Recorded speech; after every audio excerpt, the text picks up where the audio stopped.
Со долг од 780.000 денари, Центарот за развој на Источнопланскиот регион Делчево го завршува 4-годишното партиципативно учество во ова тело наменето за развој на регионот.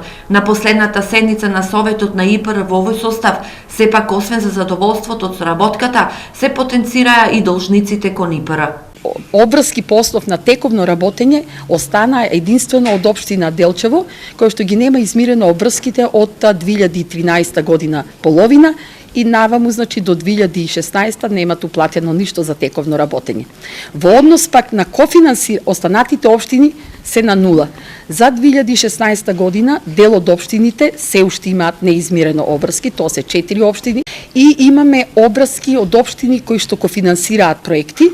До сега, значи до 2015 тие обврски се на нула, а за 2016 останува обврска на општина Берово за кофинансирање на патот што го заедно ние партнер општина Берово Митрашинци. Во периодот од 4 години со поддршка на Центарот во регионот се работело на 60 проекти, од кои 54 се целосно завршени. Пред некој ден го потпишав договорот за реализација на 3 регионални проекти во 2017 година, кои што се финансирани од страна на националниот буџет преку програмата за рамномерен регионален развој во вкупна вредност од 14 милиони денари и околу 2 милиона денари кофинансирање од страна на општините. Според градоначалниците, соработката со Центарот за Источноплански регион, но и другите донатори му помогнале на регионот да не е повеќе најнеразвиен регион во земјава. Пракса се забележува дека тие наши апели, тие наши барања некои се веќе реализирани и можам слободно да кажам, еве, се надзира крајот на автопатот, се надзира патот,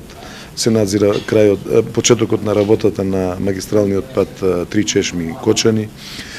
Направени се многу проекти во скоро сите општини, значи и преку Источноплански регион, и преку разни донатори, и преку владата на Република Македонија пред се, и можам да кажам дека доста успешно ги завршивме овие 4 години. Инаку, иако мандатите на градоначалниците од овој состав на Советот на ИПР завршува в понеделник, а нив нема кој да ги замени, од Центарот за развој на Источнопланскиот регион потенцираат дека реализацијата на најавените проекти во висина од околу 300.000 евра и 3,5 милиони евра преку програмата за зачувување на природата од Швајцарската агенција за развој и соработка нема да биде доведена во прашање.